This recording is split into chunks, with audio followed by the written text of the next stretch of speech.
네, 여러분 반갑습니다. 자, 여러분 시험 치르느라고 수고 많이 하셨습니다. 자, 우리 22년 6월 25일 시행한 우리 법원직, 그렇죠? 국업, 서기보, 우리 공채 시험, 시험 문제 해설 강의를 시작하도록 하겠습니다. 민사소송법입니다. 우리 시험 치시는 분들은 수고 많이 하셨고요. 다음에 앞으로 시험 치실 분들은 수고를 많이 하셔야 됩니다. 많이 하셔야 됩니다. 네, 원래 힘든 건 좋은 겁니다. 힘이 들어야 좋은 겁니다. 제가 항상 강조했죠. 네. 그리고 또 이번에 또 날이 좀 무더워가지고, 그죠? 고생도 또 하셨고요. 자, 여러분, 어쨌든 치신 분들은 모두 좋은 결과 있으시기를 기원드리겠습니다. 자, 이번 문제는요, 우리가 작년에 비해서는 일단 문제 지면이 조금 짧았습니다. 우리 작년에는 4페이지 반 정도 됐거든요. 자, 이번에는 한 4페이지가 조금 못 됐죠. 그리고 지문이 독특하게 문제 구성이 박스형 개수라든가 아니면은 또 사례형 문제, 이게 안 나왔습니다. 다행이죠. 사례형 문제 같은 거, 그런 것도 우리가 신경량으로, 자, 우리는 연습은 했지만 어쨌든 안 나왔습니다. 그런데 시험이란 게 항상 경량이 있기 때문에 꼭 이렇게 나오지는 않겠죠. 또 내년에는 또 이거보다 또 달리 좀 더 지문도 길고 어렵게 나올 수도 있고, 어쨌든 뭐 그렇습니다. 자, 그래서 문제는 전반적으로 보면은 작년보다는 조금 무난했다. 저는 그렇게 보입니다. 그리고 시험 치른 분도 그렇게 보고요. 제가 이제 객관성을 띠고 하는 말입니다. 다만 집행법 관련해서 좀 지문이 좀 있었는데 뭐 그거 너무 개의치 마세요. 제가 항상 그러죠. 자, 우리 객관식 지문 사지 쓴다. 그리고 25개면 100개 지문입니다. 그러면 이 100개 지문에서 우리가 합격권에 드는 정도 있지 않습니까? 막 그 정도만 우리가 알면 되고, 그 다음에 특이한 지문이나 듣도 보도 못한 지문이 나오면요, 거기 너무 신경 쓸 필요가 없습니다.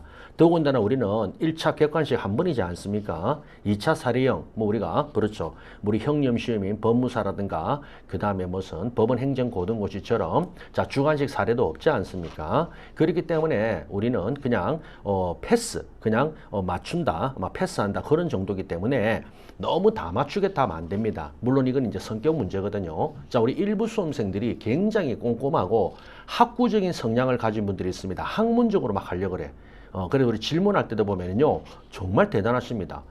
정말 한번 뵙고 싶어. 어떤 분들은 질문할 때 보면은 수준이요, 뭐 거의 뭐 굉장히 수준 높은 질문 하십니다.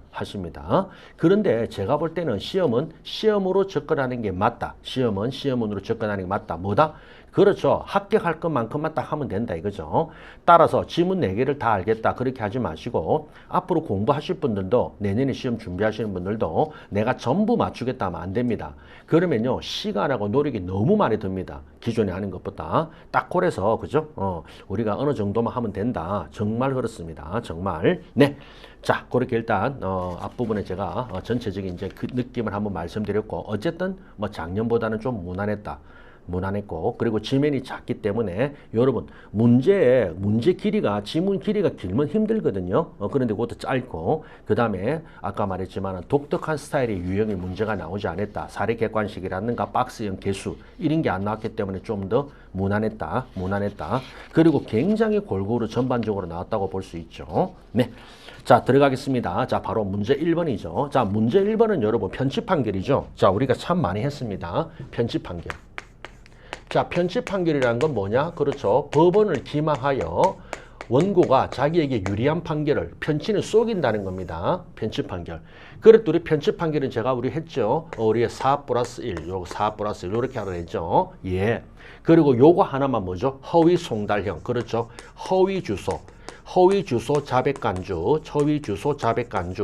바로 요 송달, 허위 주소 자백 간주, 요거만 뭐가 된다? 그렇죠. 바로 송달은 무효입니다. 따라서 송달은 무효고, 송달 무효가 영원히 무효가 돼서 하자 치유가 안 되기 때문에 이거는 뭐다? 그렇죠. 확정이 되지 않습니다. 따라서 판결은 확정이 되지 않아서, 판결은 확정이 되지 않습니다. 따라서 뭐다? 언제든지 항소로 구제받는다. 그렇죠. 항소로 구제받는다. 그 다음에 나머지 요 4개는요. 그렇죠. 여기서 나오는 4개 중에서, 그죠? 뭐, 우리 맨날 요거, 그죠? 네, 바로 공시송달. 그리고 이제 하나가 바로 요거죠. 바로 뭡니까? 지금 이거 참칭 대표자. 따라서 우리가 참칭 대표자, 즉 가짜 대표자에 대한 송달이죠. 참칭 대표자 송달, 그러니까 이쪽 파트는 요 4개 파트는 뭡니까? 판결이 확정이 돼요. 자, 송달이 물론 무효지만 기본적으로 하자가 치유가 되고 판결이 확정이 됩니다. 따라서 판결이 확정되기 위해 구제책은 뭐다? 그렇죠. 상소의 추후 보완. 상소 추후 보완, 그리고 뭐한다? 재심. 됐죠? 이게 재심으로 구제된다. 자, 요겁니다. 다 됐죠? 네. 자, 그래서 1번 참칭 대표자를 표시하여 소송을 제기했다. 그리고 불출석 자백 간주. 자, 송달이 부적법 무효이므로 자, 재심사에 해당하지 않는다? 아니죠. 바로 이렇게. 그렇죠. 참칭 대표자의 건은 뭐다? 그렇죠. 상수와 재심이 된다. 왜냐하면 판결이 확정되기 때문입니다. 그러나 허위 주소 송달은 판결이 확정이 안 돼요. 이렇게 하시면 됩니다. 자, 그게 바로 2번이죠. 자, 2번은 허위 주소 송달은 판결이 확정이 안 됩니다. 그렇기 때문에 상수해도 되고, 그리고 마지막에 위 사입 판결에 기하여 부동산에 관한 등기 말소가 되었다. 등기나 그렇죠. 되었다 하더라도 별소로서 그 등기의 말소를 구할 수 있습니다. 기판력이 없기 때문입니다. 기판력이 없기 때문이야. 자, 그다음에 3번도 그죠. 공시송달. 공시송달일 때는 위쪽이죠. 그렇죠. 확정이 되고 재심이 된다. 그 다음에 4번입니다. 네, 여러분 편취 판결에 대한 구제책, 실제법상 구제책은 2가지가 있다 했죠. 자, 불법행위와 부당이득이야. 그런데 부당이득 할 때는 우리가 조문이 민법 741조죠. 법률상 원인 없어야 되죠. 법률상 원인 없다. 원인 무효로 만들려면 어쩔 수 없습니다. 어쨌든 확정 판결에 기해서 가져갔기 때문에 이거는 법률상 원인은 있는 거예요. 따라서 원인 무효로 만들기 위해서는 반드시 어떻게 한다? 재심 필요.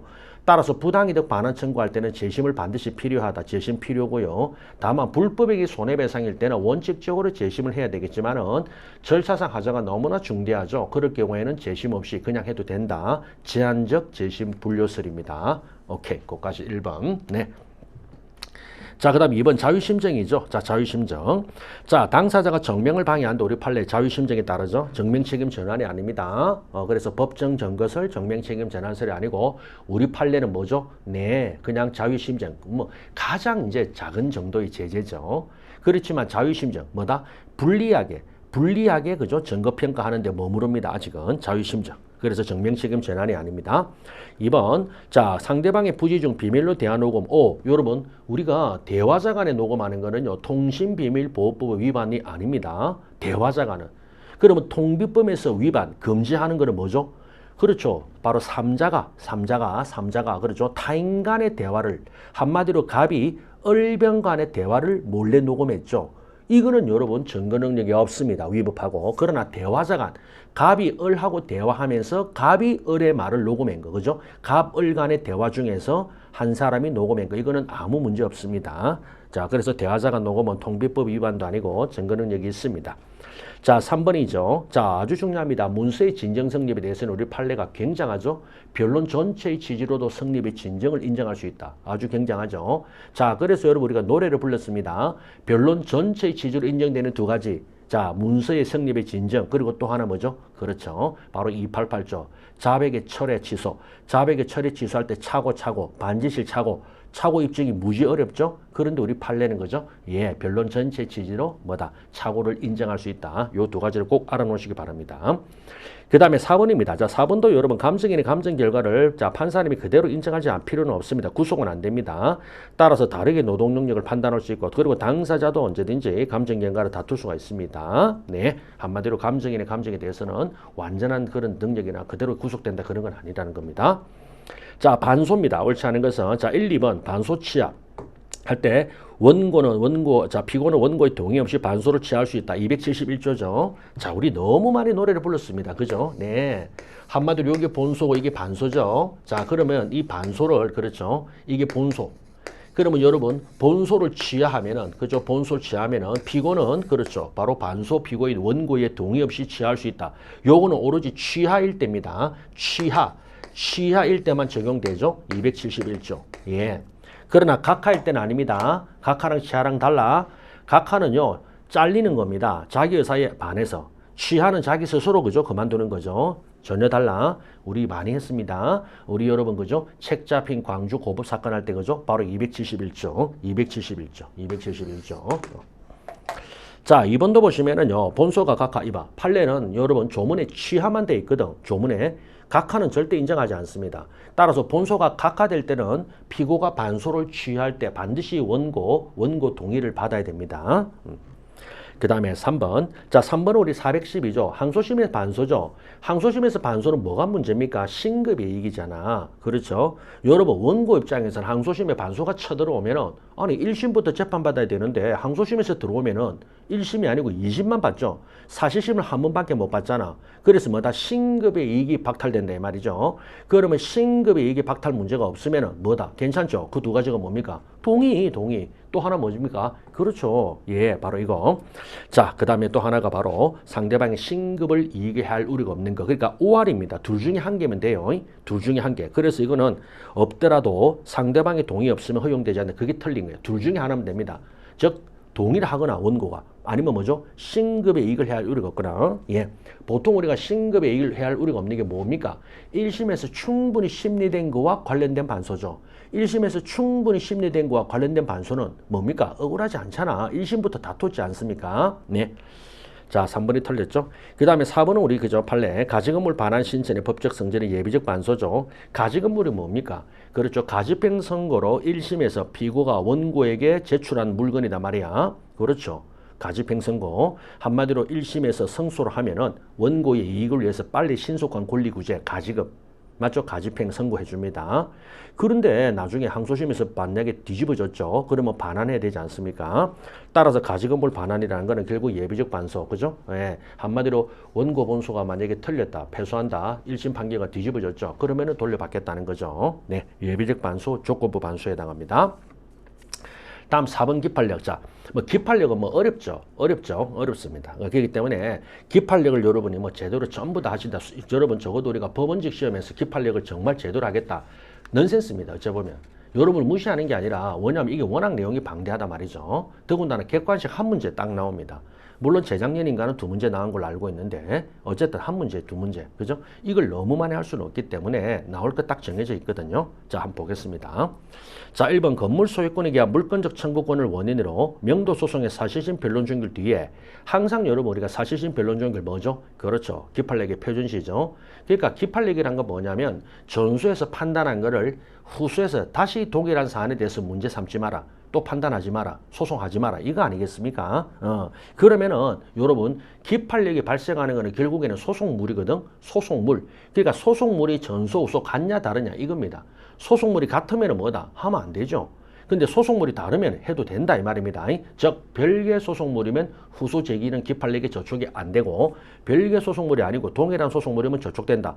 물론 동일 소송물 동일에만 한정되지는 않죠. 성결이나 모순관계도 나오지만은 여기는 기본적으로 그죠? 한번 보겠습니다. 그래서 1번에는 건물 소유권에 대한 물권적 청구권을 원인으로 건물 명도 청구 소송에 사실심 변론 종결 뒤에 그 패소자인 건물 소유자로서부터 건물을 매수하고 등기를 마친 제3자는 변종후 승계인인가? 우리 많이 했습니다. 아니라 그랬죠. 왜요? 전소의 소송물은 뭡니까? 그렇죠. 건물 등기 청구권입니다. 따라서 점소 소송물은 죄송합니다. 이게 소유권이기 때문에 건물 소유권이죠. 건물 소유권에 대한 물청을 원인으로 건물 명도 청구할 때 한마디로 소송물은 뭐다? 그렇죠. 건물 명도 청구권이죠. 건물 명도 청구권이지 뭐다? 소유권이 아닙니다. 소유권이 아닙니다. 그래서 이 말이죠. 자, 갑이 을을 상대로 그죠? 소유권에 대해서 그죠? 자, 기본적으로 소유권에 대해서 건물 소유권에 대해서 물청이죠. 자, 건물 소유권에 대해서 물청을 원인으로 하는 명도 소송입니다. 자, 내가 소유자니까 건물을 얘한테 넘겨달라. 명도 청구를 하잖아요. 그러면 여러분 소송물은 뭡니까? 명도 청구권입니다. 명도 청구권에 요게 소송물이에요. 요게 소송물이죠. 요 청구권이 뭐다? 있냐 없냐인데 패소가 됐죠. 그러면 이게 패소가 됐다. 패소 확정이 됐다. 소송 패소 확정 기판력이죠. 그러면 패소 확정이 됐다는 말은 뭐다? 명도 청구권이 부존재한다 이 말입니다. 이게 없다. 이게 부존재의 기판력이 우리 맨날 이렇게 했잖아요. 그죠? 생되는. 그리고 뭐다? 후수에 작용하는 거죠? 후수에 작용한다. 후수에 어떻게 작용한다? 동선모. 동일관계, 선결관계, 모순관계. 동일, 선결, 모순관계로 작용한다. 이거 아닙니까? 따라서 후수에서 다시 소가 제기될 때 이렇게 기판력이 바로 작용 모습, 동선모 됐죠? 그런데 보십시오. 후수에서는요. 패소한 뒤에 건물 소유자로부터 건물을 매수하고 등기를 마친 제3자는 변종 후 승계인인가? 아니라는 겁니다. 왜요? 여러분 소송물은 이거랬죠. 그죠? 소송물은 여기에 명도 청구권의 부존재지 이거는 소송물이 아니라는 거야. 이거 그죠? 소유권의 전부. 자, 소유권의 존부는 소속물이 아닙니다. 이거야, 이거. 그죠? 이유중 판단이잖아, 이거. 그죠? 이유중 판단. 따라서 이유중 판단은 소속물이 아니기 때문에 후수에서 얼마든지 다툴 수 있는 거고 기판력에 저촉되는 것도 문제 삼지 않는다는 거죠. 따라서 후수에서 뭐다? 전수에서 패소한 갑으로부터 뭐다? 소유권을 넘겨받은 사람이 다시 소재기 한다. 그럴 때 이 후수에서 그렇죠? 소유권을 넘겨받은 자가 과연 여기서 말하는 변종우 승계인이냐? 아니라는 겁니다. 변론 종교를 승계인 같으면 이게 기판력이 미치는 주관적 범위에 드는 사람을 말하죠. 따라서 이 제3자는 여기서부터 그다 이 소유권을 물려받은 제3자 바로 소유권 이전받은 즉 소유권에 대해서 소유권 이전받은 제3자는 뭐다? 그렇죠. 바로 218조 1항의 변종우 승계인이냐? 아니에요. 변종우 승계인 즉 기판력이 미치는 변종우 승계인 아니다. 알겠습니까? 어쨌든 소속물 레벨이 아니기 때문입니다. 자, 그래서 1번은 정확하게 맞죠. 자, 2번을 보겠습니다. 자, 2번은 별개 소속물이라는 거죠. 잘 보세요, 여러분. 전소에서요, 피담보 채무가 변제가 되었다. 변제로 양도 담보권이 소멸했음을 원인으로 이전 등기의 회복 청구가 기각. 자, 그러니까 변제로 양도 담보권이 소멸됐음을 이유로 등기를 회복한다는 겁니다. 그런데 후수에서는 뭐죠? 장래, 잔존, 남아있는 피담보 채무의 변제를 조건으로 그 다음에 소유권 등기 회복을 구하죠. 그럼 한번 생각하세요. 여러분 위에서요 똑같이 소유권 등기 회복이다. 여러분 소유권 등기 회복 이게 이제 소속물인데 기본적으로 같냐 다르냐? 다르다는 겁니다. 다르죠. 변제로 담보권이 소멸. 밑에는 뭐죠? 자, 잔존 피담보 채무의 변제를 조건으로. 그러니까 앞에서는 내가 변제됐기 때문에 달라인 거야. 그런데 그게 아니라는 거죠. 뒤에는 뭐다? 알았다. 내가 변제할 조건으로 넘겨달라는 거야. 여러분 다르잖아, 그죠? 앞에서는요, 내가 다 갚았기 때문에 등기를 넘겨받겠다고, 뒤에는 뭡니까? 내가 갚을 거니까 등기를 넘겨달라는 거야. 여러분 다 갚았다와 갚을 거다는 같습니까? 다르죠. 다르지 않습니까? 그래서 별개 소속물이기 때문에 기판력이 저촉이 되지 않는다 이 말입니다. 아시겠죠? 그 다음에 3번은 여러분도 우리가 많이 한 거죠. 소유권 확인에 대해서 판결이 확정되면 다시 동일 피고를 상대로 소유권에 대한 물청 뭐죠? 선결관계죠. 예, 바로 조금 전에 한 거 요거죠. 선결관계. 자, 선결관계는 기본적으로 그렇죠. 소유권에 대한 자, 앞쪽에서는 뭐라고 그랬죠? 예, 소유권의 확인이죠. 자, 소유권 확인을 구했어요. 소유권 확인을. 그런데 여기가 뭐 패소가 됐든 성소가 됐든 간에 후수에서 뭘 했습니까? 다시 소유권에 대한 물청이죠. 자, 후수에서 다시 뭐다? 소유권에 대한 물청. 자, 그러면 여러분 소유권에 대해서 물청을 했습니다. 뭐 예를 들어 가지고 말소를 했거나 아니면 인도 청구를 합니다. 그러면 잘 보세요. 전소의 소속물은 뭐죠? 소유권의 존부죠. 그러면 후수에 그렇죠. 이걸 뭐라 그랬죠? 선결관계. 자, 전소의 소속물이 후소의 이유로 들어오죠. 전소의 소속물이 후소의 이유로 들어오죠. 선결관계 그대로 작용하죠. 기판력이 미칩니다. 그러면요. 후소에서는 반드시 전소에 만약에 소유권 확인에 승소를 했다 그러면 있다는 거죠. 그러면 소유권이 반드시 있으니까 이거는 뭐다? 인용. 근데 전소에서 만약에 패소 확정이 됐죠. 그럼 소유권이 없다는 거죠. 그럼 후소는 뭐다? 소유권이 없는 거야. 반드시 이에 구속돼서 물청의 기각. 이와 같이 인용 기각이 반드시 나온다. 아시겠죠? 각하는 절대 안 나온다 했죠? 요겁니다. 자, 그 다음에 이제 마지막 4번도 이것도 별개 소속물이죠. 자, 한마디로 2번하고 거의 같은 겁니다. 가등기에 기한 소유권 이전 등기 절차 이행을 명한 전소 확정 판결이 있은 후에 위 가등기만의 말소를 청구하는 것은 기판력에 저촉된다고 볼 수 없다. 그렇죠? 가등기의 기한이니까 보세요. 등기의 절차 이행을 명했죠. 그러면요, 뒤에는 뭡니까? 소유권 이전 등기, 그죠? 등기 청구권, 이전 등기 청구권이 있다는 겁니다. 소속물이 전소에는. 그죠? 그래가지고 만약에 이게 확정이 되면은 그 다음에 가등기가 있냐 하는 그거는 기본적으로 이유중 판단입니다. 그러나 뒤에 거는 뭐죠? 후수에서는 가등기만의 말소죠. 여러분 전소는 이전 등기 청구권이 있냐 없냐고, 후소는 가등기 자체 문제입니다. 그러니까 같냐 다르냐? 다르다는 거죠. 그래서 이거는 별개 소속물 따라서 기판력에 저촉되지 않습니다. 됐죠? 자, 그러니까 여기 여러분이 다시 제가 말씀드리지만은 우리 요 법원적 시험에서 있잖아요. 기판력을 내가 완벽하게 알겠다 하는 그 자체는요, 의미가 없습니다. 알겠습니까? 의미가 없습니다. 굉장히 많이 해야 되고 굉장히 다양한 판례를 알아야 되는데 그러니까 잘 필요가 없다는 게 제 말은. 그렇게까지 알 필요가 없다고. 여러분 절대. 그래서 자 우리 보통 이제 강의를 듣거나 학원에서 그죠? 여러분이 수험에서 있잖아요. 교재에서 나오는 정도 그것만 딱 잡고 있어도 된다 이거죠. 그것만 알고 그렇게 해가 대비를 하면 됩니다. 하겠다고 다 들으면 안 됩니다. 자 그런 게 우리 민사소송 테마에 몇 개 있는데 그걸 그렇게 하는 게 아니야. 요 정도. 다행히 어쨌든 기판력 한 문제. 자, 그 다음 5번 적시제출이죠. 자, 우리가 심리 재원칙에 관련해서 적시제출주의가 나오는데 적시가 뭡니까? 그렇죠. 소송 자료 같은 거를 제때 내라 이거죠. 질질 끌지 말고 알겠습니까? 한마디로 소송의 신속이죠. 소송의 신속 스피드입니다. 그게 바로 146조 적시제출주의죠. 자, 옳지 않은 것은 1번이 바로 재정기간입니다. 한마디로 재판장은 자, 일정한 날을 정해가지고 언제까지 내라 하고 기간을 정할 수 있죠. 재정기간 제도입니다. 자, 2번 같은 경우는 바로 실기한 공격 방어 방법이 각하죠. 공격 방어 방법이지 손은 아닙니다. 청구는요. 실기란 말이 나올 수가 없어. 공격 방어 방법. 소송 자료 제출을 뭐다 너무 늦게 내지 마라 이거죠.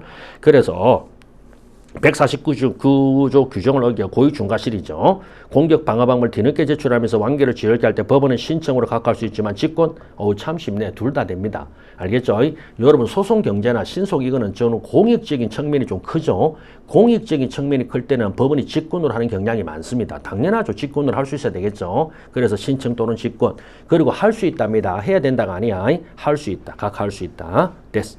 쉽게 나왔네요. 3번도 우리 많이 한 겁니다. 그죠? 예. 바로 실기각하는요. 항소심을 다 통틀어 판단하죠. 왜냐? 2심은 그렇죠. 1심의 속심입니다. 이어가는 거야. 전체적으로 하나의 사실심으로 전체가 한 통속입니다. 한 통속. 네. 그리고 149조는 기본적으로 총칙 규정의 성격이기 때문에 늦었다는 판단은 항소심까지 판단한다 이 말입니다. 아시겠죠? 예.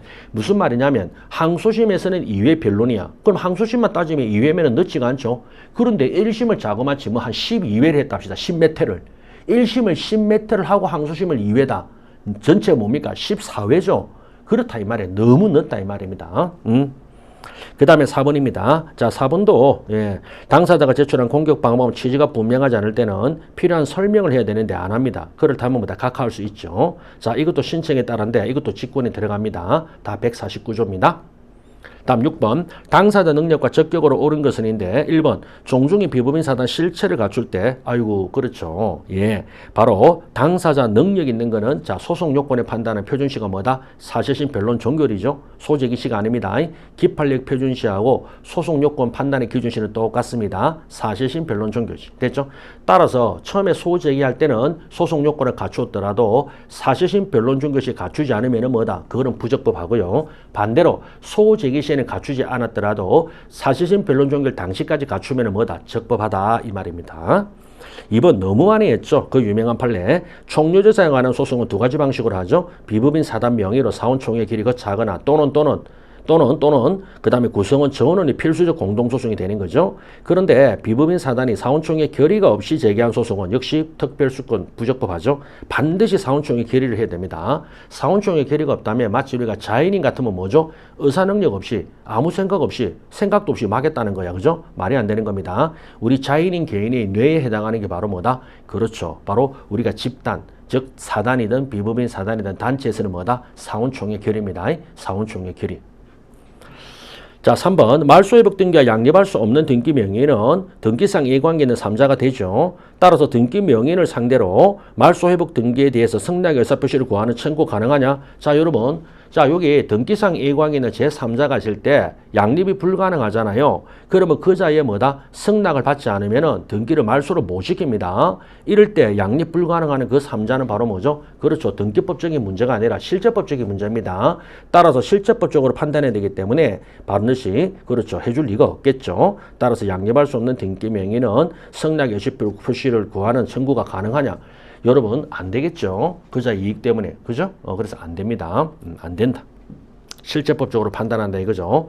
그렇죠. 이제 그자도 이해관계가 있는데 왜 해주겠습니까? 해줄 리가 없다고. 한마디로 승낙할 의무가 없다는 겁니다. 한마디로 승낙할 의무와 승낙할 의무가 있다는 것은 뭐다? 실제법적으로 판단. 이게 답이라고요. 승낙 의무는. 승낙 의무의 존부는 실제법적으로 판단합니다. 실제법적으로. 그러니까 등기상 이해관계 있는 3자라고 무조건 해주는 게 아니죠. 그러니까 그자를 상대로 소송을 합니다. 그자가 피고가 되는데 그자가 실제법적으로 승낙 의무가 있냐? 없냐? 이거는 뭐다? 실제법적으로 판단. 됐죠? 요겁니다.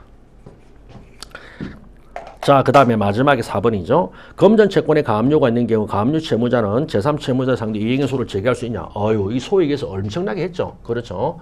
자, 갑이 예를 들어 을에게 그렇죠. 검전 채권을 가지고 있습니다. 받을 돈이 100만 원 있어. 100만 원 대금 반환. 그런데 갑의 채권자 X가 이걸 뭐다? 그렇죠. 가압류를 했다 이거죠. 압류, 가압류. 그러면 가압류된 이 채무에 대해서 어떻게 된다? 요 압류 채무자는 이게 대해서 얼마든지 이행 초송을 할 수가 있죠. 이행 청구가 가능합니다. 그리고 뭐다? 무조건 판결이 나죠. 무조건 승소 판결이 난다 이 말이야. 무조건이죠.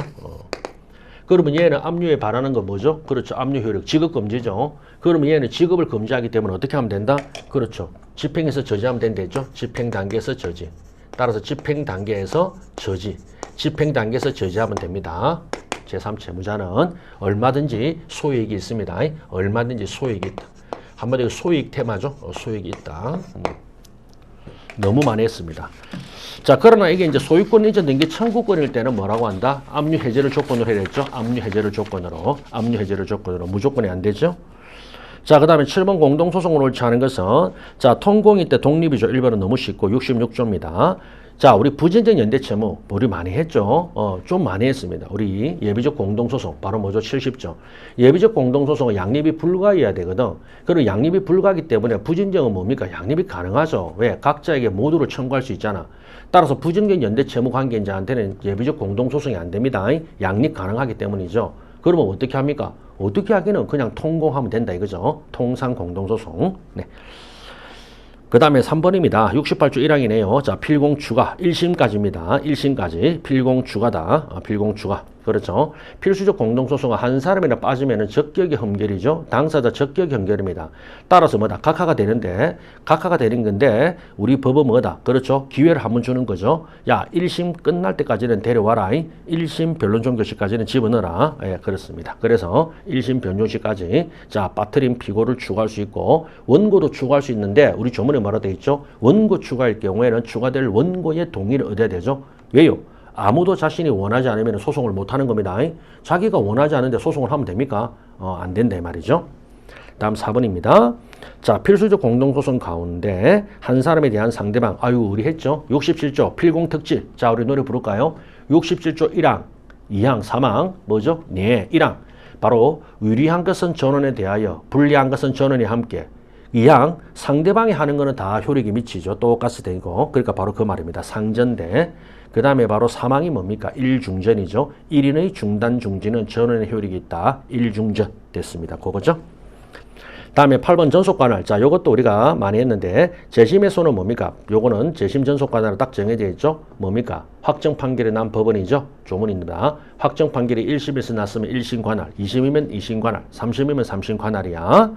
2번 전속 관할이 정함실 때 합의 변론 안 되죠. 여러분 이게 개념입니다.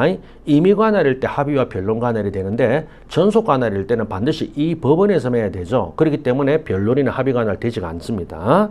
그 다음에 3번 전속 관할 규정을 위배하여 이송. 우리 많이 했습니다. 이송 결정의 효력 구속력이죠. 자, 구속력은 뭐다? 첫째 전속 관할일 때도 구속력을 미치죠. 미칩니다. 그러나 우리 판례가 뭐랬죠? 상급심은 불구속하죠. 그렇죠. 그래서 상급심 불구속 됐죠. 상급심 불구속. 상급심. 따라서 상급심은 아니볼 자 구속하지 않습니다. 요 우리 판례 됐죠? 요걸 꼭 아셔야 돼. 상급심은 구속하지 않습니다. 상급심은 구속하지 않는다. 하급심은 물론 구속하죠. 그 다음에 4번입니다. 자, 이것도 우리 참 그죠? 제가 강조했죠. 예, 전속 관할을 어긴 경우는 상고 이유는 돼요. 절대적. 그러나 재심 사유는 재심은 안 됩니다. 왜? 재심 사유 없어. 재심 사유 451조 1항 11가지의 전속 관할 위반은 재심 사유가 아닙니다. 여러분 재심 사유 아닌 거는 절대 재심 못해. 절대 못합니다. 제한적 열거입니다. 제한적 열거입니다. 자, 그 다음 9번 청구의 병합인데 옳은 것은 자 1번이죠. 자, 채권자가 본래급부에다가 집행불능을 대비한 전보배상 뭡니까? 부진적 예비적 병합. 부진적 예비적 병합. 자, 부진적 예비적 병합은 뭐죠? 성소가 둘 다 돼야 되죠. 따라서 본래급부 성소를 조건으로 해가지고 그 다음에 뒤에 나오는 대상 청구도 당연히 성소가 되죠. 그러면 성소 둘 다를 바라기 때문에 뭐다? 그렇죠. 단순 병합입니다. 그래서 단순 병합의 일종으로 부진적 예비적 병합이죠. 자, 예비라 붙인 거는 뭡니까? 순서. 왜요? 본래 것부가 승소가 돼야만이 대상 청구도 그렇죠. 집행불능 대비 대상 청구도 승소가 되죠. 그러면 또 왜 부진정입니까? 원래 예비는요. 둘 다 승소가 안 돼요. 둘 다 승소는 아닙니다. 그런데 둘 다 승소니까 바로 부진정. 따라서 부진정 예비적 병합은 둘 다 승소를 원하는 단순 병합이지 이와 같이 예비적 병합이 아닙니다. 2번 병합의 형태가 선택 예비인자는 병합 청구의 성질, 실질을 가지고 판단한다 했죠. 자, 3번 선택 병합에서 1심의 선택 청구 중 하나만을 판단하여 기각, 나머지 청구는 아무런 판단 안 했다. 이걸 뭐라 그랬죠? 위법한 판결을 했잖아. 위법한 판결. 자, 그래서 여러분 선택적 병합에서 예를 들어서 1심에서 이 말입니다. 자, 390 또는 750인데 자, 390을 기각하고 750을 판단을 안 했어. 자, 그럼 이 판결은 어떤 판결? 위법한 판결이죠. 이 판결은 위법한 판결입니다. 왜요? 선택 병합일 때는 반드시 뭡니까? 기각이면 둘 다 판단해서 둘 다 기각이라고 밝혀줘야 되고 근데 이거는 판단 안 했잖아요. 그죠? 그래서 위법한 판결. 구제 방법은 뭐죠? 상소. 상소로 구제해야지 요 빠뜨린 거를 뭐다? 그렇죠. 재판의 누락으로 보아서 재판 누락으로 보아가지고 이거를 뭐 한다? 추가 판결하면 된다 안 된다? 절대 안 되죠. 요런 거 절대 안 됩니다. 따라서 판단 누락에 준해 상소한다. 판단 누락에 준해. 따라서 선택적 병합과 예비적 병합은 절대 재판 누락에 나올 수 없고 반드시 판단 누락에 준해서 상소로 구제하지 재판 누락에 해당하여 추가 판결한다면 무조건 틀립니다. 예, 선택 병합과 예비 병합에서는 절대 재판 누락이라는 말이 나올 수가 없고 재판 누락에 따르는 추가 판결이라는 말이 절대 나올 수가 없습니다. 진짜 많이 했고 기본 중에 기본이죠. 자, 그 다음 마지막 4번입니까? 통상의 민사와 가처분에 대한 이 사건은 절차의 성격이 유사 아니에요. 동종 절차. 여러분 우리가 병합을 할 때는 동종 절차하고 공통관할이죠. 그런데 여러분 통상의 민사사건과 가처분 사건은요. 보존 절차 사건은요. 이거는 절대 같이 되지 않습니다. 통상의 사건이 아니에요. 통상의 사건이 아닙니다. 함께할 성질이 아니라고요. 전혀 다른 절차입니다. 전혀 다른 따라서 동종 절차가 심판하지 못합니다. 동종 절차가 안 돼요. 예.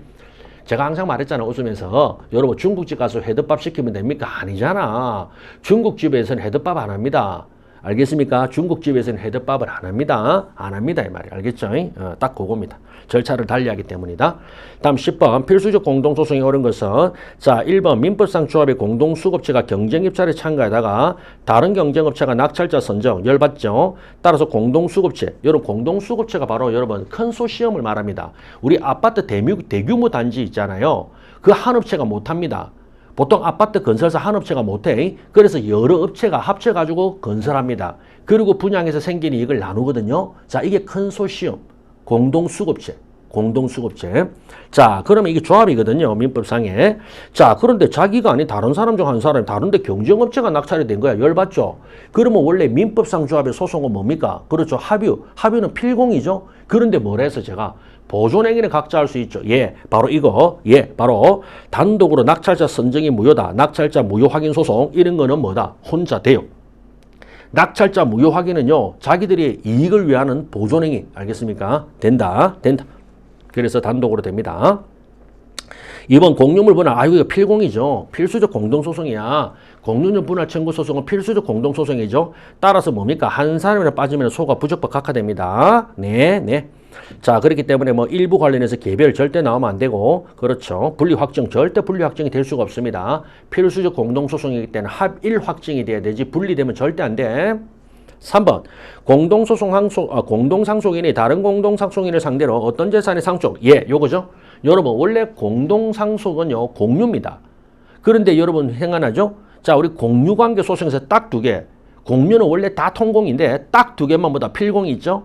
딱 두 개 필공 뭡니까? 그렇죠. 공유물 확인, 상속재산 확인 이거죠. 여러분 공유물 확인, 상속재산 확인은 뭐죠? 이거는 공유자들 간에 모두 합의 확정이 돼야 됩니다. 생각해 보세요. 상속재산이 예를 들어서 뭐 형님 두 사람한테는 상속재산이고 아우한테는 상속재산이 아니고 이 말이 안 되잖아. 상속인끼리 상속재산이면 다 인 거고 아니면 아닌 거지. 누구한테는 상속재산, 누구한테는 아닌 게 이건 절대 안 되잖아. 그래서 상속재산 확인과 공유물 확인 이거는 뭐다? 그렇죠. 공유관계지만은 필공이다. 예, 강조 많이 했습니다. 자, 그 다음에 4번. 그 다음에 타인 소유 토지 위에 설치되어 있는 공작물의 철거 뭘 했습니까? 통공. 예. 그래서 공작물 철거는 다 통공입니다.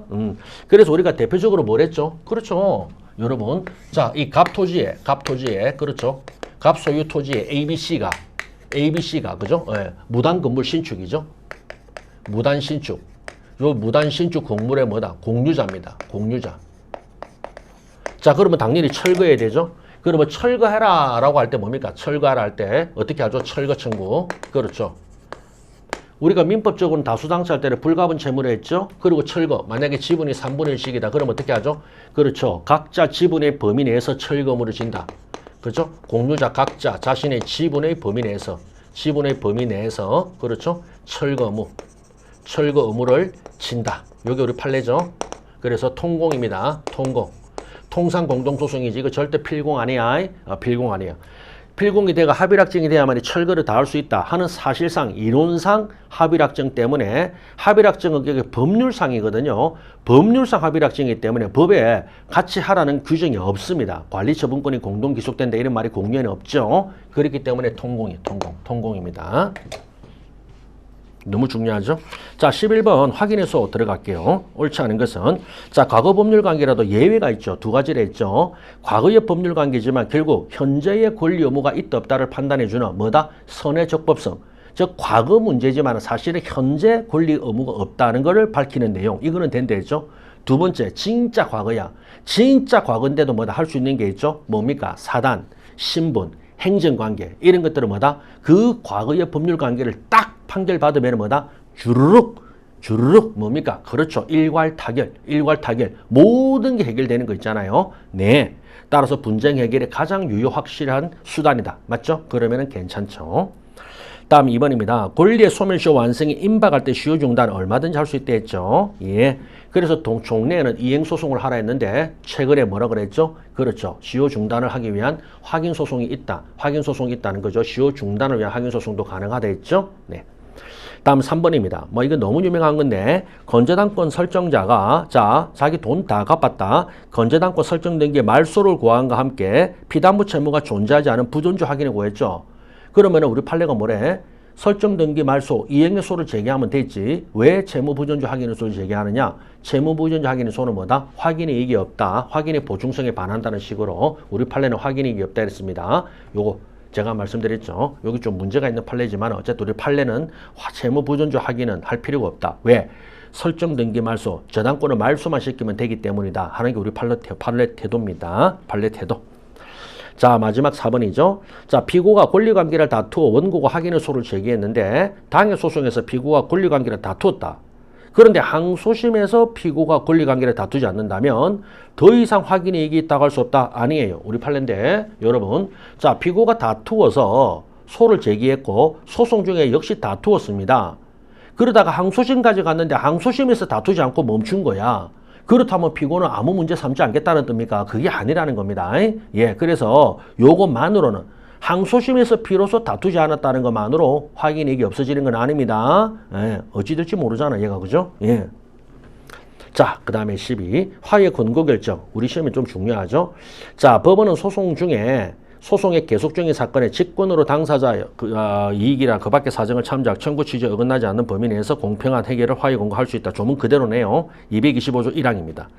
이 당사자는 화해 권고 결정의 내용을 적은 조서나 결정서 정본을 송달받고 2주 내에 이의를 신청할 수 있다. 그렇죠. 2주입니다. 보통 우리가 불복기간에 2주입니다.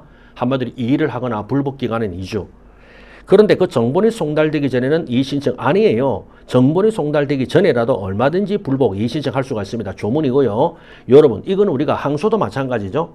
항소를 할 때도 그죠? 우리가 396조 1항 뭐라 돼 있죠? 판결서 송달로부터 2주에 항소할 수 있죠. 그런데 단서가 뭐라 돼 있죠? 송달 전에도 항소할 수 있다. 예, 송달 전에도 항소할 수 있다. 이것도 마찬가지입니다. 그렇기 때문에 항소는 불복이고 이것도 화해 권고 결정도 바로 송달 전에 이의 신청을 할 수 있다. 조문입니다.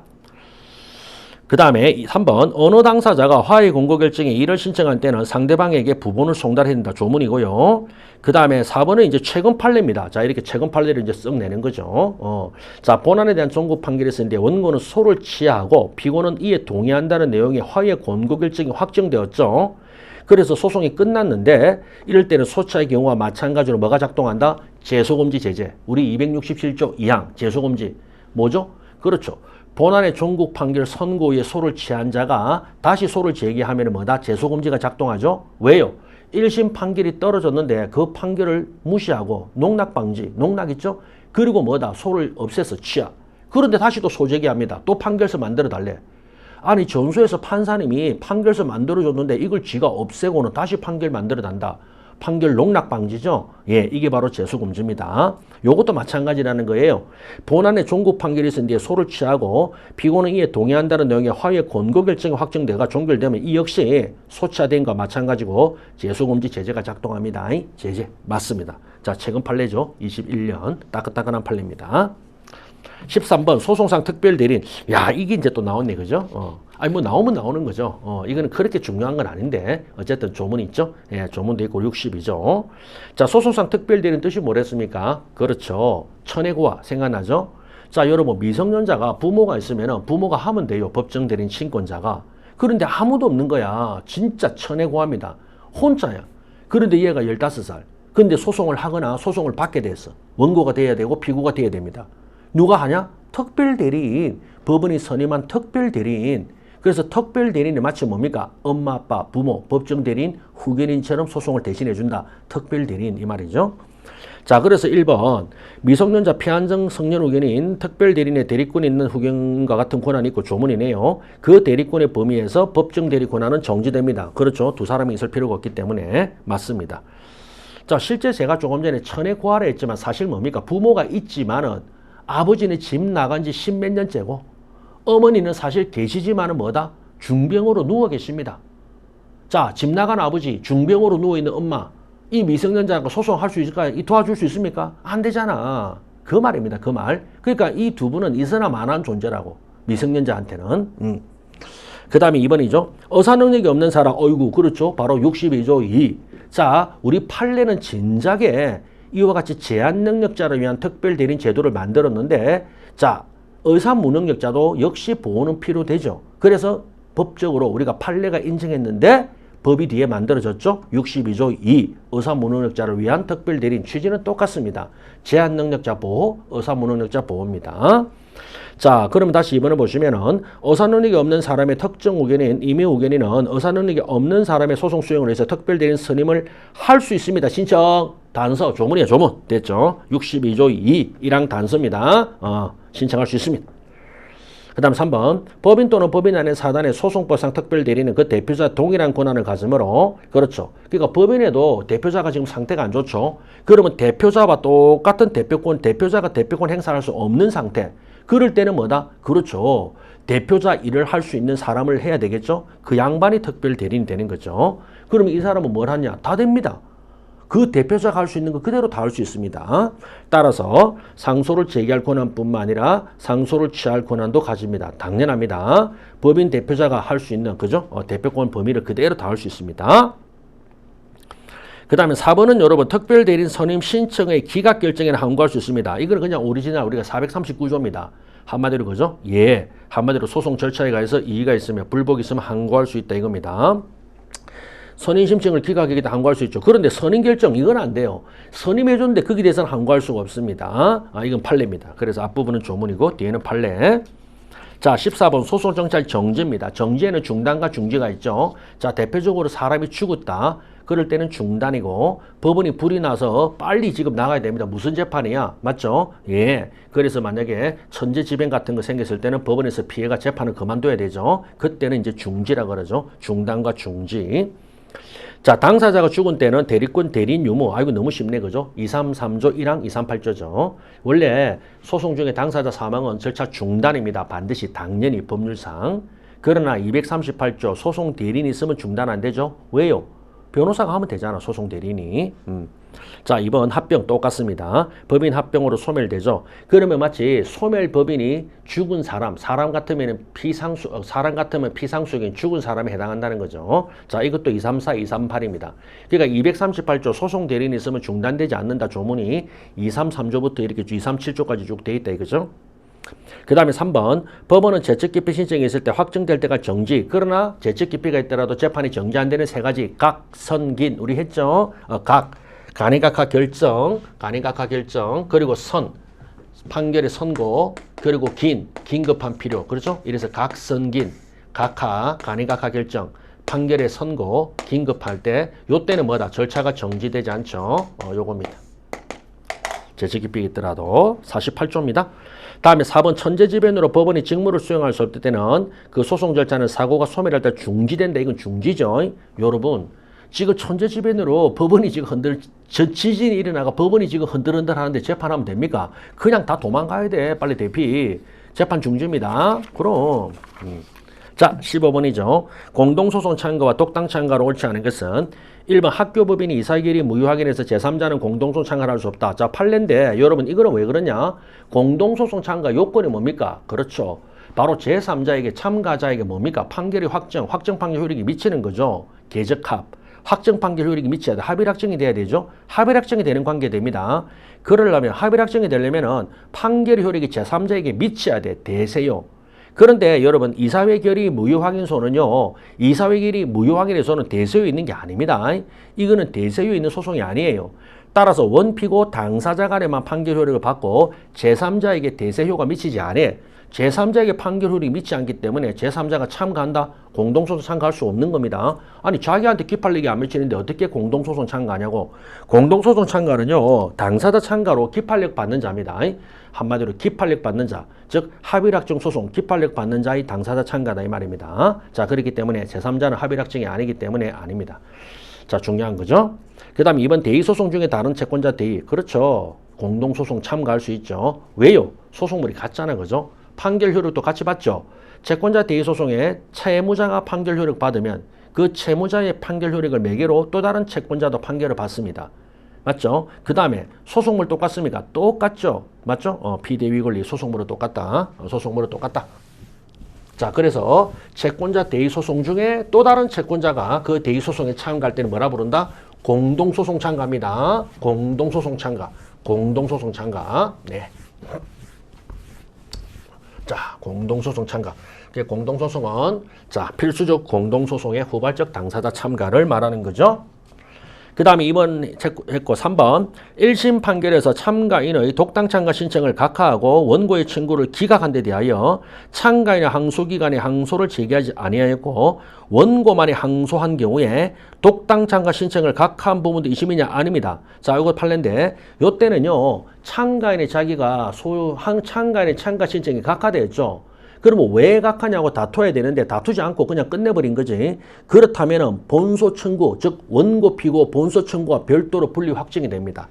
자, 그렇죠. 자, 우리 독당 참가 요겁니다. 자, 예컨대 본소 원고가 피고를 상대로 소송 중에 요 참가인이죠. 얘가 이제 독당 참가다 이 말이죠. 독당, 독립 당사자 참가. 자, 그러면서 이렇게 하고 이렇게 했는데 얘가 그냥 각하가 됐다 합시다. 만약에 각하. 자, 그럼 각하가 돼가지고 다투어야 되는데 그냥 그대로 있은 거야. 그러면 자기만 뭐다? 그렇죠. 바로 분리 확정이 되는 거야, 이거는. 알겠죠?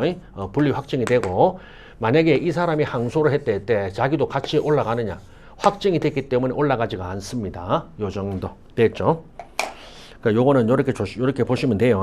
그렇잖아요. 참가 신청을 각하하고 원고 청구를 기각한 데 대하여 참가인의 항소기관에 항소를 제기하지 않고 원고만이 항소했다. 원고만이 항소하면 똑같아요. 원고가 만약에 기각돼 가지고 원고만이 항소했죠. 그럼 원고가 만약에 항소를 했다. 그러면은 얘도 올라가느냐? 안 올라간다고. 얘는 분리 확정. 그냥 각하로 끝난 겁니다. 됐죠? 본소 청구가 별도로 이미 확정이 됐대 말이죠. 그 다음에 4번입니다.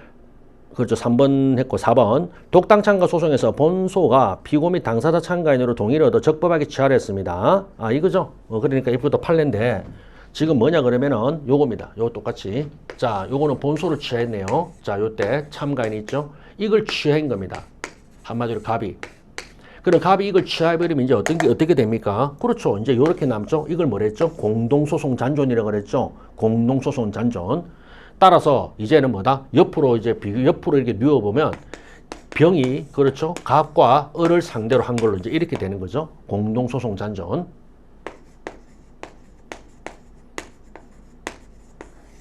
됐죠. 그럼 이제는요, 병은요, 갑과 을을 상대로 공동소송하는 공동피고가 된다 이 말입니다. 이거는 이제 원고가 되고. 자, 그러면은 일반적인 공동소송으로 들어왔기 때문에 지금 이와 같은 지금 독당 참가. 이 과정에서 우리가 독당 참가할 때 요건, 독당 참가 요건이 이 참가 요건을 굳이 다시 여기서 심판할 필요도 없다. 없죠. 없잖아요. 알겠습니까? 우리가 독당 참가할 때나 독당 참가가 즉 요 갑을병 요 삼파 분쟁이 대립하잖아. 그죠? 이렇게 될 때 참가를 요건을 따지는 거지. 이제는 삼파가 아니잖아요. 그죠? 삼파가 아닙니다. 그렇기 때문에 병은 그냥 갑을 상대로 공동소송을 하는 문제이기 때문에 마지막에 그죠? 삼면소송, 종래의 삼면소송 당시에 필요하였던 당사자의 참가 요건 구비는 더 이상 가려볼 필요가 없다. 너무나 당연합니다. 즉 이렇게 삼면관계가 딱 됐을 때 참가 요건이 필요하거든. 삼면관계가 됐을 때 요 참가 요건, 참가 요건이 필요하다고. 근데 지금 이 삼면이 아니잖아요. 그냥 뭡니까? 이면이잖아. 이면. 알겠습니까? 병의 갑을에 대한 삼면이 아니죠. 그렇기 때문에 삼면 소송에 필요한 참가 요건은 필요 없다 이 말입니다. 끝. 자, 그 다음에 16번입니다. 소차 효과 옳지 않은 것은 자 1번 너무 중요했죠. 우리 개념 그대로죠. 267조 2항 본안의 정고 판결의 선고에 소차는 다시 소를 제기 못한다. 그 다음에 2번입니다. 자 2번은 여러분 선결관계 우리 많이 했죠. 여러분 선결관계에도 제소금지가 작동합니까? 네. 선결관계도 제소금지가 작동하죠. 우리가 뭘 했습니까? 갑이 을을 상대로 원본 청구했죠. 원본. 대금 100만 원 내놔라 그랬죠. 그런데 후소에서 뭐죠? 다시 이자 청구합니다. 된다 안 된다? 제소금지 걸리죠? 왜 제소금지 걸립니까? 그렇죠. 여러분 전소의 원본이 후소에 또 뭡니까? 그렇죠. 이렇게 또 이유로 들어오잖아. 이자를 판단하려면 반드시 원본을 또 판단해야 되죠. 판단한 걸 또 판단하잖아. 맞죠? 선결관계 여기도 뭐다? 그렇죠. 제소금지가 작동해요. 따라서 이자 청구 뭐다? 각하. 왜요? 제소금지, 그렇죠. 제재를 받습니다. 그렇기 때문에 요거 못합니다. 그 다음에 3번. 자, 제소금지는 소치하로 법원에 농락하는 거, 판결을 농락 방지하는 거죠. 그러나 이러한 취지에 반하지 않고 이 뭘 말합니까? 우리가 제소금지 요건. 그죠? 제가 참, 그죠? 많이 찍었다, 그죠? 올해 제소금지 꼭 나오고 소치하 나온다 했잖아요, 그죠? 나오잖아, 확실하게. 그러니까 당 소리본이죠. 당사자 동일, 소속물 동일, 이거죠. 새로운 권리 보호 이익이 있으면, 그러면 제소금지가 아니죠.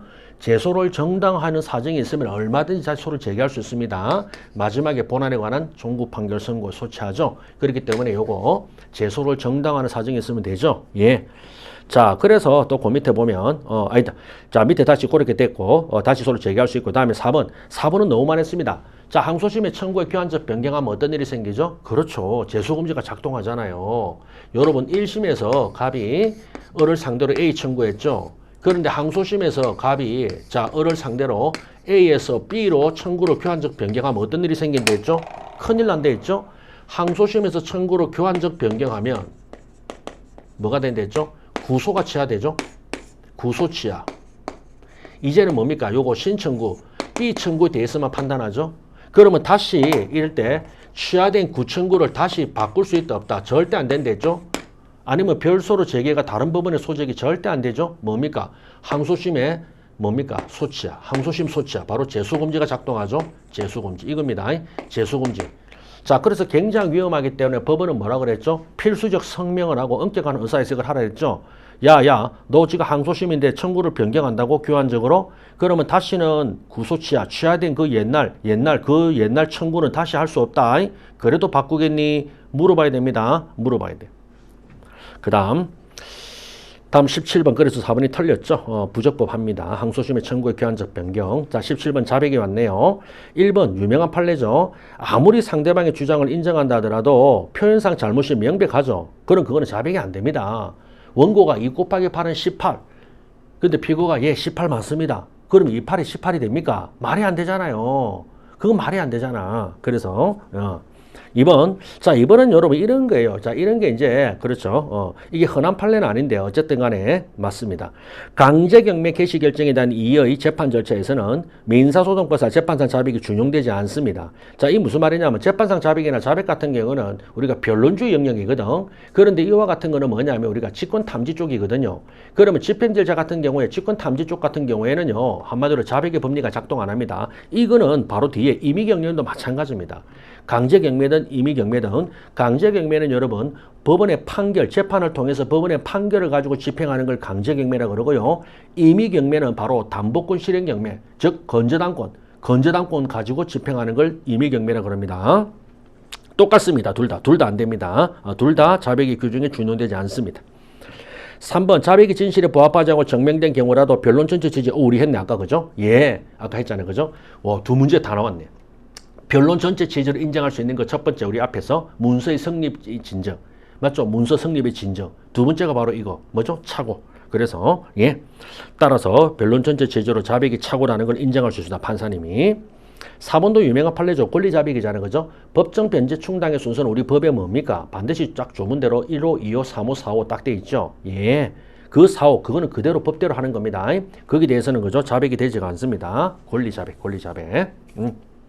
그 다음에 18번. 자, 소송 위임에 의한 소송 대리. 대표적인 누굽니까? 변호사죠. 자, 변호사가 대표적인 소송 위임에 의한 소송 대리 임의 대리입니다. 자, 1번. 소송상 환의나 청구 포기에 특별 수권이 있으면은 특별한 사정이 없으면은 소송행위 전제가 되는 소송물의 권리의 처분이나 포기에 당연히 돼 있죠. 그것도 들어 있습니다. 판례. 다음 2번입니다. 소치하를 할 수 있는 대리권을 부여할 때 동의. 예. 여러분 소치하면은 소치할 때 소치하에 대한 동의. 이거요. 특별 수권 아닙니다. 그 다음에 3번.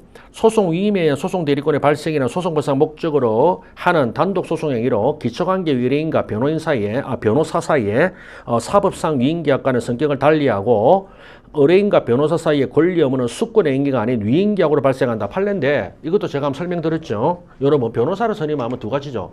여러분이 민법의 대리하고 똑같아. 민법의 대리할 때 내부적 기초관계가 위임이죠. 한마디로 위임과 대리가 간다 이 말. 위임과 대리. 즉 갑이라는 사람이 자 변호사한테 소송을 의뢰하잖아요. 예를 들어 K 변호사한테. 그러면 K 변호사한테 소송을 의뢰하면 위임이잖아. 자 사무처리를 맡기고 플러스 뭐다 소송 대리권을 수여하거든요. 이거와 이거는 다르다는 거예요. 알겠습니까? 따라서 이 변호사가 소송에서 성패를 받고 소송에서 소송행위 하는 효과를 받는 거는 이걸로 받아요. 그러나 뭐죠? 그렇죠. 바로 우리가 변호사 보수, 예를 들어 변호사 보수 같은 거를 뭐 한다? 위임으로 통해서 받는다 이 말이에요. 알겠습니까? 두 개가 영역을 서로 달리합니다. 이 말이. 그 다음에 마지막 4번. 가압류 사건을 수임받은 변호사는 소송 대리권은 그 가압류 신청 사건의 소송에 뿐만 아니라 본안의 제소명령 신청할 권한에 미치고 당연하고요. 상대방의 신청으로 파열해진 제소명령 결정을 송달받을 권한까지도 미치고 있습니다. 자, 이게 90조 1항이 바로 소송 대리권의 범위인데 대부분을 다 할 수가 있습니다. 전부 다 할 수 있습니다. 따라서 가압류 사건, 그죠? 보전 절차에 관련해서 소송 대리 맡았잖아요. 그러면 그와 관련된 거, 그리고 본안의 제소 명령을 신청할 권한도 당연히 있고요. 상대방의 신청으로 발해진 제소 명령 결정을 송달받을 권한도 있냐? 다 있다고요. 그러니까 보전 절차에 관련해서만 하라고 맡기면요. 하다가 본안 소송까지 들어갈 수가 있거든. 들어갈 수 있습니다. 여러분 왜 그러냐면 보전은 뭐 때문에 합니까? 본안을 위한 게 보전이야.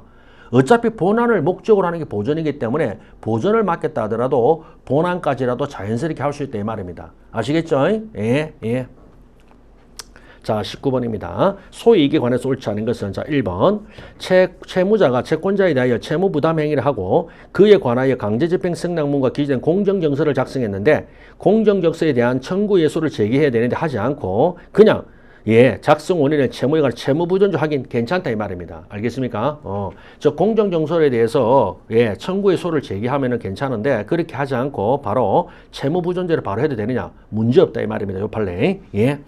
자, 요런 판례는 이제 집행법 관련해서 판례고, 요런 것 때문에 좀 여러분이 좀, 이게 뭡니까? 이게 아주 뭐 흔한 판례라든가 뭐 그런 판례는 아니거든. 근데 요런 게 있다. 요래 알면 됩니다. 됐죠?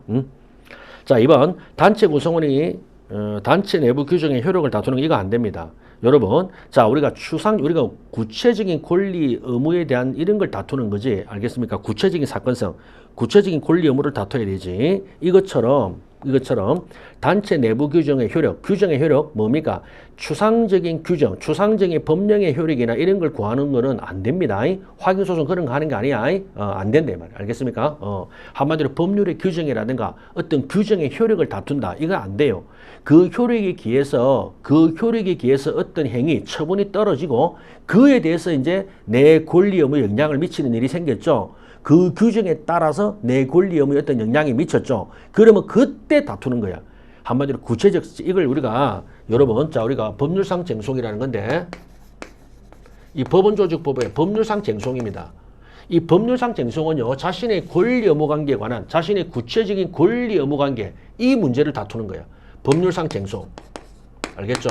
그래서 법률상 쟁송은 구체적인 권리, 의무, 구체적인 권리 의무 관계를 다투는 걸 말하지, 그냥 법률의 규정이라든가, 알겠습니까? 이와 같이 어떤 단체 내부의 규정의 효력을 다투는 거, 그건 안 됩니다. 알겠죠? 그 규정에 의해서 내가 어떤 구체적 이익이 침해되었다 합시다. 그러면 그 침해된 이익이 생겼을 때 그때 다투는 거야. 알겠죠? 그때. 자, 그 다음에 3번. 자, 3번은 여러분, 법원이 가처분 결정에 기하여 가처분 집행의 방법으로 이루어진 처분금지 가처분 등기는 집행법원의 가처분 결정의 취소나 집행 취소의 방법에 의해서만 말소되지 맞습니다. 따라서 보존 절차에 관련해서 처분금지 가처분 등기는 집행법원의 가처분 결정을 취소나 집행 취소 방법으로만 말소되지, 이거를 처분금지 가처분 등기의 이행의 소를 제기한다가 안 된다 이 말이에요. 한마디로 이게 뭐냐면요, 보다 간편한 절차가 있단 말이죠. 그냥 집행법원에 가서 이렇게 딱 하면요, 그걸로 그냥 끝나요. 한마디로 가처분 결정의 취소 신청 또는 가처분 결정의 집행 취소의 방법으로만 말소될 수 있지. 한마디로 보다 간단한 절차가 있고 보다 특별한 절차가 있잖아. 그러면 그 절차로 해야 되는데, 이거를요 그냥 소장을 제출해가지고 이행을 소구, 소송을 제기한다, 그건 안 된다 이 말입니다. 알겠습니까? 소송을 제기하면 안 된다 이 말이에요. 그냥 이거는 일반 우리가 집행법원의 신청을 통해서 간단하게 할 수 있다 이 뜻이에요. 어려운 게 아니야. 우리가 뭡니까? 소금 장성신 했죠? 권리보호 자격할 때 소금 장성신이 뭐다? 장성신 할 때 나오잖아요. 그죠? 소송 장애. 보다 간편한 절차가 있으면 그 절차로 해야 되지. 소송하면 안 된다. 소송은 안 된다 이 뜻입니다. 그 다음에 4번. 자, 전소 확정 판결의 조원부는 주장이 없더라 직권. 아이고 유명하죠. 상고심에서도 주장할 수 있습니까? 예. 직권조사 사항은요, 상고심에서도 판단할 수 있습니다. 직권조사 사항은 상고심에서도 판단할 수 있어. 자, 20번 소송 요건과 직권 옳은 것은, 자, 1번. 자, 1번. 자, 이거는 유명한 판례죠. 그죠? 예. 우리가 직권조사 사항인 소송 요건에 관한 항변 없더라도 법원으로서는 그 판단의 기초 자료, 그러니까 소송 요건 판단의 자료, 이 자료에 대한 수집을 직권 탐지, 그건 아니랬죠. 우리 판례. 예. 한마디로 소송 요건 판단의 자료 수집을 직권 탐지까지는 아닙니다. 그거는 그냥 변론주의입니다. 아시겠죠? 요 정도 직권 탐지. 그래서 탐지하여 틀렸죠? 2번 종중이 당사자인 사건에서 종중 대표자에게 적법한 대표권이 있는 것은 직권조사 안 맞죠. 자백은 절대 안 됩니다. 직권조사는 자백 또는 자백 간주 절대 안 되죠. 그 다음에 3번은 우리 판례 태도입니다. 소송 요건 중에 부재수합의 소취하 계약, 상소취하 계약은 피고의 주장을 기다려 비로소 조사 항변, 우리 판례는 이것도 직권조사상으로 봅니다. 자, 기본적으로 그죠? 직권조사상으로 봅니다. 그래서 우리 판례는요, 소와 소송상 합의 같은 경우는 다 직권조사상으로 봅니다. 소송상 합의 같은 경우 우리 판례는. 다음 4번이죠. 당사자가 주장하였거나 조사를 촉구하지 아니한 직권조사 사항은 이를 판단하지 않았더라도, 맞아, 판단하지 않았더라도 재심사유 구호에 뭐다? 그렇죠. 재심사유 바로 판단 누락이죠. 거기에 해당하냐? 아닙니다. 아닙니다. 직권조사 사항에 대해서는 판단하지 않았더라도 판단 누락에 해당하지는 않습니다. 그래서 판단하지 않았더라도 판단 누락에 해당하지는 않는다. 이걸 꼭 알아놓으세요. 재심사유에 해당하지 않습니다. 자, 그 다음에 21번 항소에 관한 설명이 좀 옳지 않은 것은, 자, 이것도 우리 쭉 조문 쭉 나왔네요. 자, 1번 항소권 포기로 1심 판결이 확정된 후에 항소장이 제출될 수 있는 분명. 아이고, 이거는요, 원심 재판장이 스스로 각하할 수 있습니다. 재판장이 항소장 각하 명령할 수 있어요. 예, 어차피 그는 끝났기 때문에. 자, 1심 판결이 확정이 됐습니다. 그럼에도 불구하고 항소장이 제출된 게 분명하죠. 그러면 뭐다? 불필요하게 법원이 각하 판결할 필요 없습니다. 그냥 재판장, 원심 재판장이 각하 명령, 그렇죠? 항소장 각하 명령, 장 각하 명령하면 됩니다. 자, 이번 조문이죠. 항소한 뒤 항소권 포기는 취하 효력도 가진다고. 그 다음에 3번도 조문이죠. 예. 따라서 1심 법원의 피고 답변서 제출을 강구한 채 무변론 판결을 한 건 잘못됐죠. 그러면 이게 절차가 법률에 어긋났습니다. 자, 1심의 판결 절차가 법률에 어긋날 때도 뭐다? 항소할 수 있죠. 자, 그럴 때는 여기 항소로 인용하죠. 1심 판결을 취소, 인용한다. 417조입니다. 그 다음에 4번은 여러분, 자, 우리가 나눠야 되죠. 두 가지로. 항소기간에 경과의 항소취하가 있을 때는 항소기간 만료시로 소급, 그렇죠. 1심이 확정돼. 그런데 항소기간 경과 전에 항소취하가 있었죠. 그런데 아직 항소기간이 남았단 말이야. 그러면 판결은 확정되지 않고 항소기간 남았으면 어떻게 한다? 다시 항소 제기 가능해. 뭐가 없다 했죠, 제가? 재항소 금지는 없습니다. 여러분 재소 금지는 있는데 재항소 금지라는 건 없어. 따라서 다시 항소 제기가 가능합니다. 22번 준비 서면을 옳지 않은 것은 1번 조문이죠. 단독 사건의 변론은 서면 준비하지 않을 수 있으나 준비하지 않으면 진술할 수 없다 해야 된다. 이 조문 272조 조문이네요. 2번 준비 서면에 취득쇼 완성의 주장 사실이 기재되어 있다 하더라도 그 다음 이거 중요하다. 이건 뭡니까? 준비 서면의 변론의 진술. 그렇죠. 여러분 준비 서면을 아무리 제출했더라도 변론에서 진술해야 뭐가 된다. 소송 자료가 돼. 여러분 말 그대로 준비라니까 준비가 된 거야. 준비기 때문에 여러분 자 반드시 변론 본안의 변론에서 진술해야만이 본안의 변론에서 진술해야만이 바로 비로소 소송 자료가 됩니다. 지금은 준비 서면에 준비에 머무른다고 준비입니다. 준비. 자 3번 준비 서면은 그것에 적힌 사항을 준비하는 데 필요한 기간을 두고 부분을 송달한다 조문이고요. 4번 단독 사건에서 미리 준비 서면이 기재 아니한 정인을 상대방이 변론기일에 출석하지 아니한 채 재정 정인이라는 거는 재판에 지금 나와 있대요. 법정에 나와 있는 정인입니다. 그러면 법정에 나와 있는 정인은 예를 들어가 준비 서면이 기재하지 않은 무슨 말이죠? 원래는 우리가 예고 없는 사실의 주장 금지죠. 예고 없는 사실의 주장 금지. 예고하지 않은 것, 준비 서면이 기재하지 않은 것은 상대방이 불출석할 때 자기가 진술할 수 없습니다. 소송에서. 그런데 예고 없는 사실의 주장 금지에 증거도 들어가는 논의에서 바로 요거죠. 예. 재정 정인은 얼마든지 증거 조사를 하고 채택할 수가 있습니다. 왜냐하면 이거는요. 재판정에 나와 있고 바로 할 수 있기 때문입니다. 바로 할 수 있기 때문에. 예. 그 다음에 23번 처분권주의 우리 203조죠. 자 1번 우리 노래 불렀다. 토지 임대차 종료 시에 철거와 부지인도 청구에는 매매 대금 지급과 동시에 명도를 청구가 포함되어 있지 않죠. 어디 건물 철거에 어디 철거 청구에 어떻게 인도 청구가 들어있습니까? 그래서 처분권주의의 문제는 아니야. 그러나 우리 판례가 뭐라고 그랬죠? 소호 변경을 유도하라 그랬죠. 왜? 철거 청구를 그대로 유지하면은 건물 매수 청구 들어왔기 때문에 청구 기각된다고 무조건 기각이야. 그렇기 때문에 원고 너 소호 변경해. 알겠습니까? 대금 지급과 상한으로 건물을 인도하라라는 소호 변경해라 이 말이죠. 소호 변경 유도를 위한 성명을 꼭 해야 됩니다. 그래서 우리 판례가 뭐죠? 적극적 성명을 인정한 유일한 예외. 이렇게 했죠. 바로 요겁니다. 자, 그래서 1번은 틀렸고 포함되어 있지 않습니다. 그 다음에 2번. 예. 2번도 여러분 원래는요. 매수인이 단순히 등기 청구만 하고 매도인이 동시에 항변을 하면은 상환 급부 판결 때리죠. 그런데 반대 급부가 없다는 취지가 자 그런데 보십시오. 자, 할 것을 명하는 것은 청구 중에 대금지급과 상한으로 받겠다는 취지가 포함되어 있죠. 그런데 그 청구가 반대 급부가 없다는 취지가 분명합니다. 그러면 청구 기각입니다. 한마디로 매도인이 자꾸 돈만 달래. 나 등기 넘겨줬다는 거야. 나는 상환 못합니다. 난 등기 넘겨줬다니까 돈만 달라고 그래. 근데 법원이 심리한 결과 등기를 제대로 안 넘겨줬거나 또는 매수인은 돈을 제대로 안 줬단 말이지. 그러면 뭡니까? 그건 청구 기각이야. 예, 확고하면은. 예. 그러니까 상환이라는 거는, 나도 줄 게 있구나. 줄 게 있으면 줘야지라는 게 들어있으니까 상환하는 거지. 나는 줄 거 없다니까요. 원고가요. 나는 줄 거 없다니까요. 그러면 기각시켜야 됩니다. 그냥. 상환 거부 때리면 안 돼. 3번 건재당권이 담보된 피담보 채무 액수 다투죠. 우리 노래 불렀죠. 장래행 판결, 처분권주의 다 연결되죠. 바로 선행 판결. 그런데 만약에 잔존 채무가 얼마라도 남아있다면 어떻게 하죠? 잔존 채무 변제를 조건으로 변제한 후 뭐다? 말소하라라는 장래행 판결 됐죠? 장래행 판결이 되는 겁니다. 포함되어 있다 하는 장래행이 서로서 미리 중과할 이익도 있죠. 4번은 가장 전형적이죠. 불법행위 손해배상은 채무일행 안 되죠. 왜요? 처분권주의 소송물이 전혀 달라. 390조의 소송물과 750의 손해배상 소송물이 전혀 다릅니다. 전혀 달라.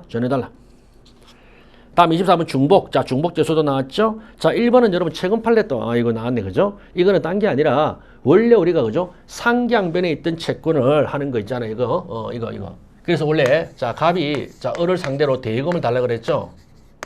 이럴 때, 을이 갑을 상대로, 그렇죠? 을이 갑을 상대로 별소를 제기합니다. 매매 대금을. 자, 이럴 때 갑이 어떻게 했죠? 지금 별소로 제기 중인 거를 여기서 상기양변 할 수 있냐? 당연히 대금 상기양변 되죠. 상기양변한다. 자, 이거 중복 아니랬죠? 이거 중복 아닙니다. 알겠습니까? 그런데 이번에 22년 판례는 반대야. 이걸 먼저 한 거야. 이게 먼저고 이걸 먼저 한 거야. 똑같다는 거죠. 지금 요 사항을 뭐라 그랬죠? 우리가 별소 선행령이라 했죠? 요게 지금 별소 선행령이야. 당연하잖아. 지금 별도의 소송이 먼저잖아. 상기양변에 제공된 이 소송을 먼저 하고 있었죠? 별소 선행 먼저 하고 있었는데 이제 최근 판례가 뭐가 나왔다? 그렇죠. 반대로 이걸 먼저 한 이게 먼저고 이게 뒤가 되는 뭐다? 항변 선행령. 항변 선행령. 항변을 먼저 하고 그 다음에 갑이 다시 대금 청구 별도의 소를 제기하는 항변 선행령도 결국 뭐다? 똑같다 이 말입니다. 기존의 교과서에는 학자님들은 별소 선행이나 항변 선행이 똑같이 했고 그 다음에 이번에 이와 같이 항변 선행이 나온 겁니다. 아무 문제 없다. 가능하다. 그 다음 2번. 자, 중복금지에 위반되어 제기된 소에 대한 판결이 소송 절차에 이루어진 화해라도 확정되면 당뇨 말할 수 없다. 뭘 말하죠? 여러분 중복이라도요. 중복이라도 각하가 되지 않고 두 가지 소송이 어쩌다가 다 돼가지고 둘 다 확정되죠? 둘 다 확정됐다고 무효가 되는 게 아닙니다. 조심하세요. 그 대신 어떻게 되죠? 만약에 두 개가 확정이 됐을 때 먼저 확정, 뒤에 확정이잖아. 그러면 뒤에 확정하고 먼저 확정이 어긋나죠? 승패가. 그러면 뒤에 확정된 거는 뭐다? 재심으로 취소시키는 겁니다. 이게 451조 1항 10호야. 이게 451조 1항 10호 재심 사유에 있습니다. 그러나 재심으로 취소되기 전까지는 뒤에 확정된 게 뭐다? 존중받아야 된다. 우리 이수인 교수님 그렇죠? 교과서에. 예, 어쨌든 따끈따끈한 판례니까 그 정도. 다음 3번입니다. 자, 채무자가 제3채무자 너무 유명한 사건이죠. 채무자가 제3채무자를 상대로 이행의 소를 제기하는데 그 압류 및 압류 및 추심 명령 받은 추심채권자가 또 추심 소송을 합니다. 그러면 채무자의 소와 추심권 청구 소송은 중복이다. 아니다 했잖아. 아니다. 그 다음에 4번. 채권자가 채무인수자를 상대로 한 채무이행 소송에서 계속 중에 채무인수자가 별소는 부존재 확인을 구하는 소를 제기했다. 중복에 해당하여 부적법 참 조심하세요. 제가 우리 강조했죠. 우리 판례는요. 이행의 소와 확인의 소는 중복 문제로 안 봅니다. 이행의 소와 확인의 소는 중복 문제로 안 봐. 뭘로 봐? 확인의 이익 문제를 보잖아. 따라서 여기서 뭐가 틀렸냐면 여러분 이행소송 중에 별소로 부존재 확인하면은요. 중복은 아닙니다. 왜? 청구 취지와 그렇죠. 청구 원인이 다르기 때문에 소송 형태가 다르기 때문에 중복은 아니래. 그러나 확인의 이익이 없죠. 왜? 미리 이행소송을 하잖아. 거기서 채권 채무를 다툰단 말이야. 그런데 뭐 하려고 채무 부존재 확인을 또 하니? 확인의 이익이 없는 거죠. 확인의 이익이 없는 겁니다. 확인의 이익이 없다. 조심하세요. 그래서 중복이 아니고 확인의 이익이 없습니다. 따라서 중복으로 각하되나 확인이 없어 각하되나 소가 부적법은 마찬가지인데 우리 판례는 중복의 문제로 다루지 않고 확인의 이익이 없다로 다룬다는 걸 조심하세요. 자, 라스트 중간행에서 야 이게 나왔네. 죄송합니다. 내가 안 나온다 했거든. 나니가 중간행에서는 안 나온다 했는데 법원에서 내 말을 들었나? 차 선생님 이 자식 봐라. 지가 뭔데 안 나와? 낼 거야. 낸 것 같아. 죄송합니다. 진짜 이거는요. 이제 앞으로는 이게 진짜 안 나올 것 같아. 야, 중간행에서 개념만 알면 됩니다. 어쨌든 제가 설명을 하긴 했는데 264조죠. 선결적 법률 관계에 뭐다 기판력을 받는 소가 중간행에서죠. 그러니까 간단히 말씀드리면 이런 거죠. 자, 여러분, 이 중간행소는 264조의 마지막인데 참.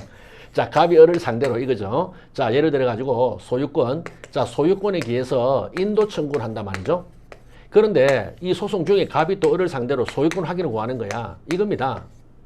소송 중에. 그래서 이 소송 중에 소적입니다. 그때 이 두 번째 소송, 이거를 바로 뭐란다? 소유권 확인. 이게 바로 중간 확인의 소입니다. 중간 확인의 소. 이게 바로 264조 중간 확인의 소야. 한마디로 여러분 전소에서 소유권에 의한 인도 청구, 소유권에 의한 말소 청구, 이 소유권은 뭐죠? 이유중 판단이죠. 이유. 요건 이유기 때문에 여기에 기판력이 생긴다 안 생긴다? 안 생깁니다. 여기는 이유이기 때문에 이유중 판단에는 기판력이 생기지 않죠. 기판력이 생기지가 않는다고. 따라서 기판력이 생기게 하기 위해서 소유권 확인에다가 소를 제기하고 이거를 이제 소송물로 하는 거야. 소송물. 선결적 법률 관계를 소송물로 해가지고 기판력을 발생하기 위한 소가 바로 중간행위 소고 조심할 거. 요 판결은 절대 중간 판결이 아니야. 자, 얘가 요것도 강조했죠. 중간 판결이 아닙니다. 이거는요. 여러분 중간 판결이 아니고 종국 판결이고 주문입니다. 주문. 따라서 이거는 반드시 뭐죠? 그렇죠. 종국 판결. 중간 판결이 아니고 종국 판결. 종국 판결이 주문이고 더군다나 종국 판결이 이유중 판단, 이유에서 판단하면 안 돼. 이유에서 판단하면 안 돼. 이거는 떳떳한 종국 판결입니다. 떳떳한 종국 판결. 자, 요건 꼭 아시고. 그래서 1번. 중간에 소를 제기할 때는 서면으로 해야 되고 송단한다. 소라니까 조문 그대로입니다. 그 다음에 2번. 재심의 소송 절차에서 중간에 소를 제기하는 것은 재심 청구 인용을 전제로 재심 대상 소송의 본안 청구에 대하여 선결관계에 있는 법률관계 전부를 확인을 구하는 것으로 맞습니다. 그런데 재심 사유가 인정되지 않아 재심을 기각했죠. 그러면 재심을 기각하면은 중간학의 손은 심판 대상의 선결법률 관계가 뭡니까? 심리할 필요가 없습니다. 날아가 버렸기 때문에. 예. 자, 3번 중간학의 손은 항소심에서 할 수 있다. 당연하고요. 4번 중간학의 소에 대한 판단은 종구 판결의 주문이 아닌 판결 이유 아니라니까. 종구 판결 주문해야 됩니다. 중간학의 소는요 멀쩡한 소라니까. 따라서 멀쩡한 소이기 때문에 종구 판결의 주문에서 판단돼야 됩니다.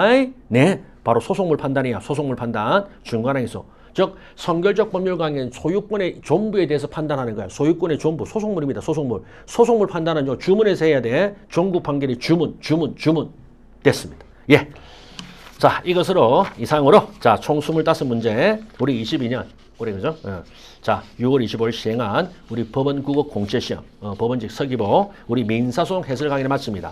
자, 일단 다시 말씀드리지만 시험 치시는 분들 수고 많이 하셨고요. 네, 정말 고생 많았습니다. 그리고 앞으로 시험 칠 분도 고생하셔야 되고요. 그 다음에 이제 간단히 총평을 다시 아까 말씀드리자면, 그렇죠. 아까 집행 관련 용어들이 좀 나오잖아요. 그죠? 이거는 뭐다? 아, 이런 게 있는갑다 하고 여러분 그냥 넘어가면 됩니다.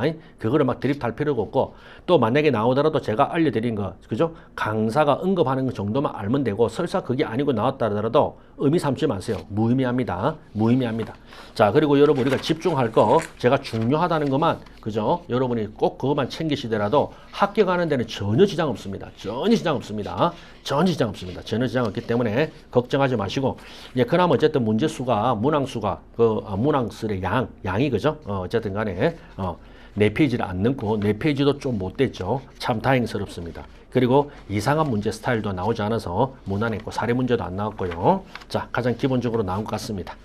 그러니까 여기서 우리 작년에 비해서는요, 뭐 기본적으로 뭐다 한 두어 개 정도, 한 두세 개 정도는 좀 더 좀 이렇게 개수가 좀 더 맞출 수 있지 않을까, 맞출 수 있지 않을까 조심스럽게 전망해 보겠습니다.